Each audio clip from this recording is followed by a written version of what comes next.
Welcome to Jacksontown Elementary School, built in 1934 to teach children of this unique black community. So we're here to answer the question, why is this unassuming little school historically significant? And there are three major things that make this property stand out in terms of history. First, this little piece of land is part of 31 acres that was originally owned by free black Americans. Not just before the Civil War, but for 38 years before the Civil War, the land that we're standing on was part of a free black community, which was rare anywhere, especially in the state of Virginia. In 1827, this land was bought by Phil and John Jackson, and the very first free black community documented in this area close to Lynchburg, Virginia. That's the reason this area is called Jacksontown, because of Phil and John Jackson. And we'll be talking a little bit more about that during our tour.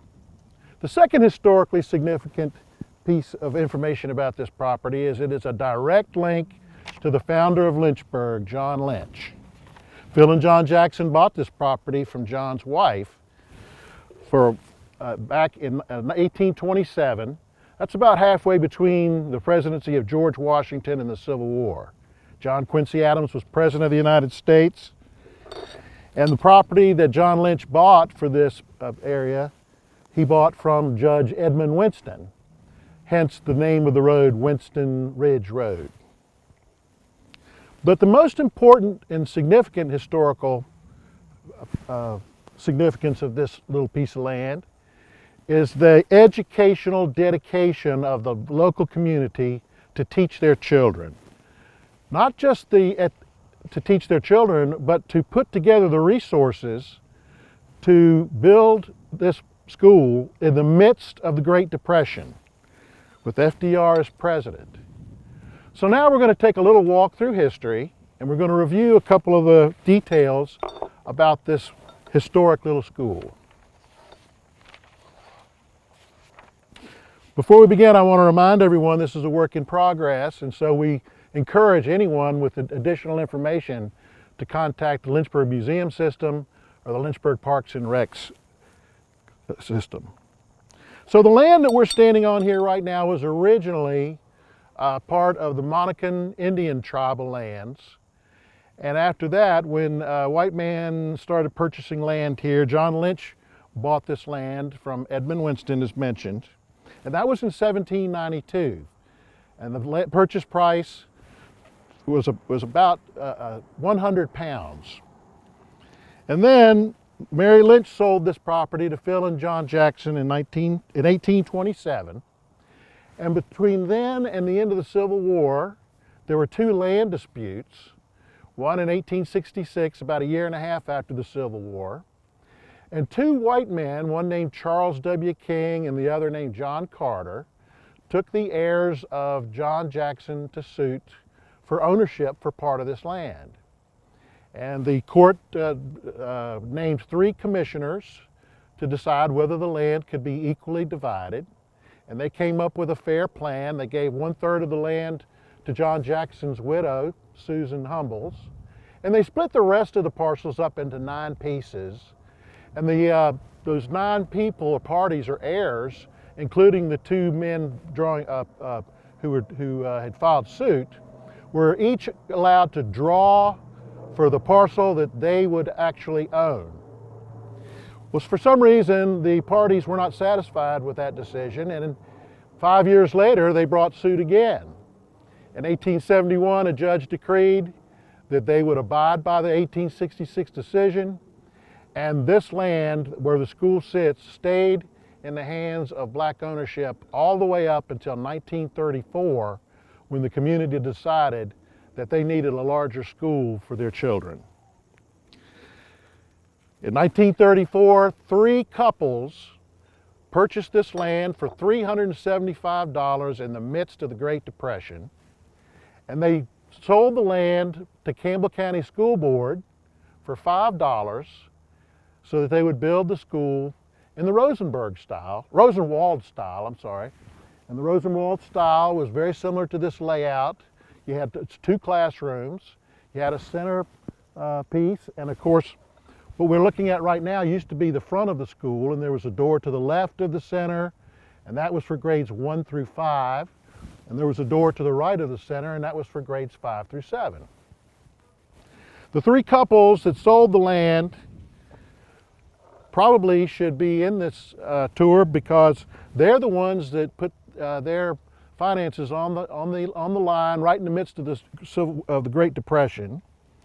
And for $375, they bought this 3.37 acres, which in 2020 dollars is the equivalent of $7,273. So you can see that this was not a small investment, especially that it occurred in the midst of the Civil War, of the Great Depression. This high ground is on 790 feet elevation. The dimensions of the school followed the same Rosenwald plan. The surrounding structures that we know were here in the back of the building were two outhouses. There was one far side on the left for the boys and one on the far side right for the girls. The well was just to the right of the structure you see right now. There is a private burial ground in which one of the owners of the land is still buried today. His name was Robert Nat Cox. And he actually was a worker at the Lynchburg Foundry, and his profession was listed as mechanic. In the 1934, the school actually opened for the first time. In a moment, we're going to be talking about actual school life for what it was like for the children to attend Jacksontown Elementary School. The school didn't exist in a vacuum. Of course, there was a much greater community context, and faith was very important to this free black community. In 1873, the Greater Brookville Church was founded just before you turn onto Winston Ridge Road here. And that faith carries on today to all the members of this community, and it was very important to the children that went to school here. There was a little store right off of Winston Ridge Road here, just down the hill at the corner of Winchester and Winston Hill Road, that was run by a couple of local community members. Some local cemeteries here have members of the community buried, which was also the church cemetery. There's a family cemetery nearby called the Updike Cemetery. And of course, as mentioned, there was a private family burial ground right below the building of the school. We know a lot less than we want to know, and we're beginning to learn more about Phil and John Jackson. And we want people to know that if you can share anything with us about the history of the school, please contact the Lynchburg City Museum system or the Lynchburg Parks and Recs department. Some of the people that loved and cherished this school and went here still live in the community. Across the street is Mr. Rudolph Beverly, who went to school here from 1942 until 1950.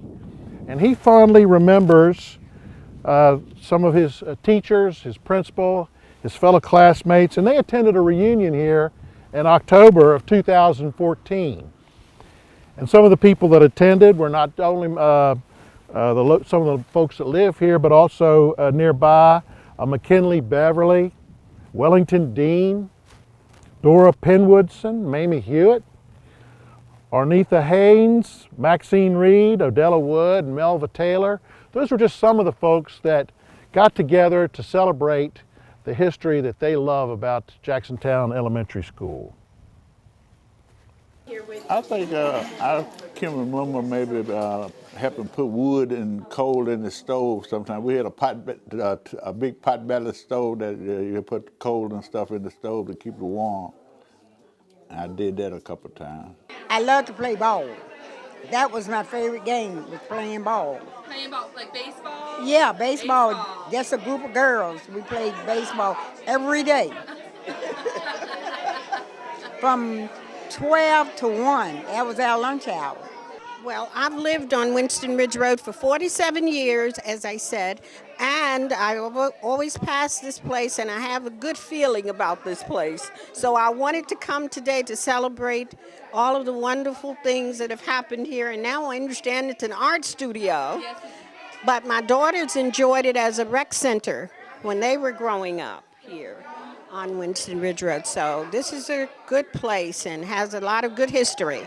And I just wanted to come by and feel a little bit of that today. We were known for the dances, baby. We had great dances here. We played outside, we played inside, and Dorothy Walker was the director at that point. And we had a great time. We played softball, we had intramural sports. I'm telling it all, Chris. We played softball, we played basketball against the different hills, because you know Lynchburg is a town of hills. Now, Jackson Heights, we were very good. So a lot of times we had to fight our way out because we would always win. Huh, Carolyn? We was winning, baby. So we had to fight our way out of Durrington, White Rock, Timber, wherever we played. So that's just how we rolled over here in Jackson Heights. I remember in this class just being in with the other 4 classes how we learned beyond our own grade. Even though we had assignments of our own, we were listening while the others were being taught. I was here from the 1st grade to the 3rd grade. I also remember Miss Mason. She was just sweet, just kind of soft tone. I never heard her scream or holler or just lose her temper at all. And we had the best food. That's what I was ever. going to say. Best food. I mean, homemade rolls and down home cooking right. that we sat right at our desk That's and right. ate. And had the best milk. The milk was so cold. It was ice cold. It was so good. Yes. But this was just a sweet experience here in this 2-room school. So in the fall, students would come to volunteer to cut the grass by hand, and they would come in and cut all day, and the principal would come and check on their work and tell them whether or not they had to redo it. And the land, of course, was about 3.37 acres, so the fellas had quite a bit of work to do. We're going to walk this direction, and we're going to look at what used to be the front of the school.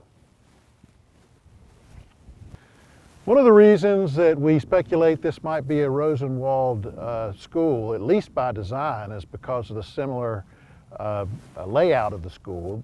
The Rosenwald design had the 2 rooms, one to the left, one to the right. They each had their own entrance.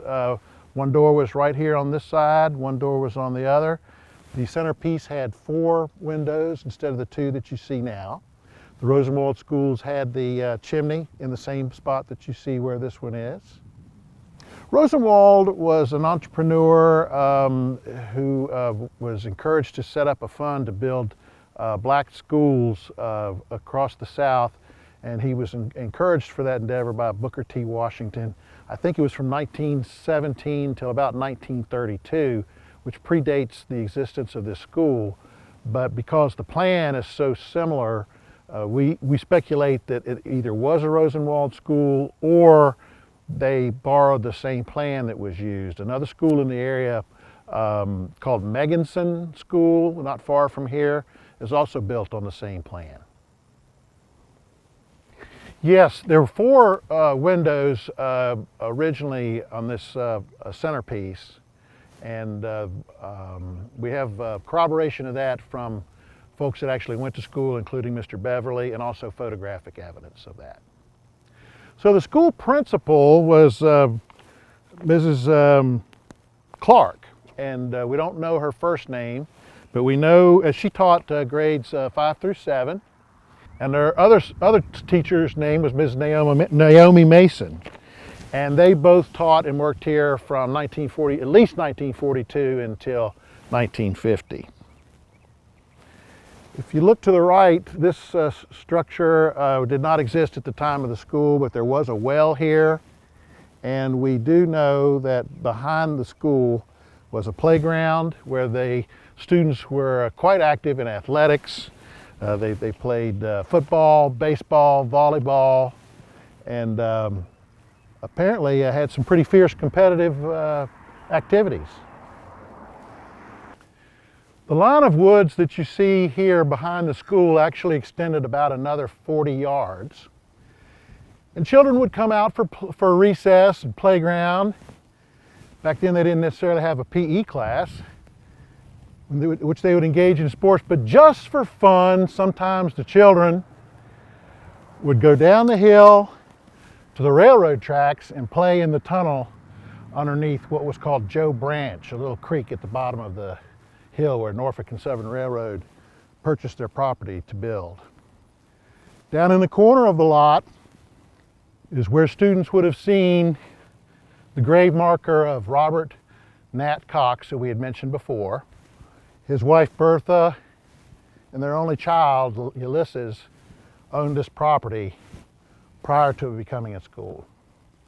So the children would hear this sound. Imagine the whole ground here being covered with children having a good time, playing sports. And then the principal would come and ring the bell for them to return to classes.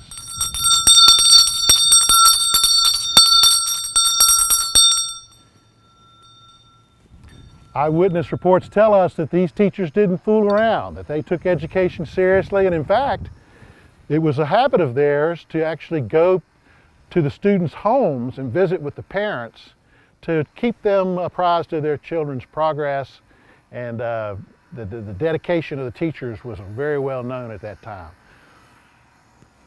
So most children walk to school from a pretty broad area in this neighborhood. A handful might have ridden their bikes, and this is where they would have parked them, right here at this little spot. The railroad was built in 1906, and you can see from the deed search that the Norfolk and Southern bought up about acre-sized parcels from each of the landowners so that they could build the railroad right through there. Of course, it existed long before the school, but the children remember going down there and playing, even though they probably weren't supposed to. Originally, there were 2 schoolrooms in this building. You do not see the partition now, but it's all open. But at the time, this side of the building was for grades 1 through 4, and that side of the building was grades 5 through 8. And they had their own entrances on either side of this part of the building.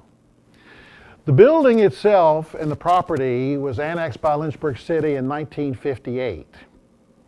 And after that point, the building became used for a community center. We do have one record of the building and the area being used as a playground, because in 1960 there was a snow sculpture contest, and we know that children from what at that time was called Jacksontown Heights participated in that contest.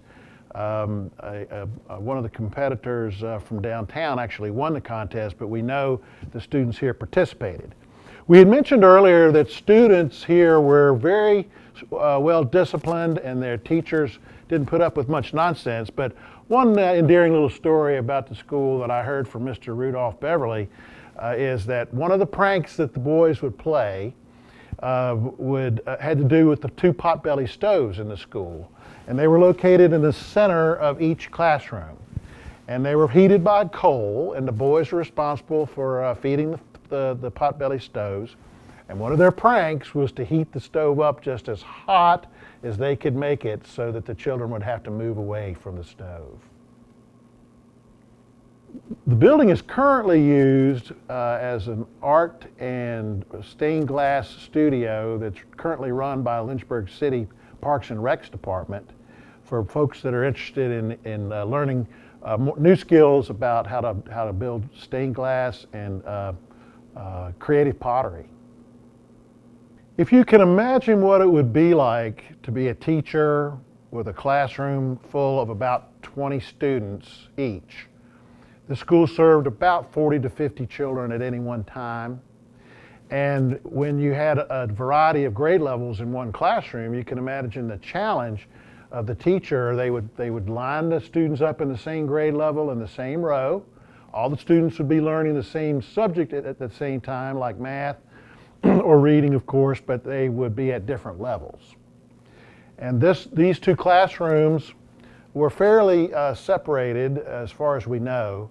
And so the challenges of a teacher with that many grade levels, they had to be pretty strong educators, and they had to know what they were doing and be prepared every day. And it seems clear from the interviews and from the information that we have that Mrs. Clark and Mrs. Campbell were very strong, dedicated teachers and worked hard for the community. So in closing, we want you to keep in mind that this land is forever linked to the history of Lynchburg through John Lynch and Mary Lynch. It is historically significant because of the free black community that existed here for 107 years of ownership. The challenges that they had to overcome through the Jim Crow era could only be understood by a free black community. The noble sacrifice of land that they gave to benefit the generations of black children were paramount in them getting an excellent education. So we invite you to help us learn more about this historic property, and we welcome you to come visit every once in a while and take a look around at these historic grounds of Jacksontown Elementary School.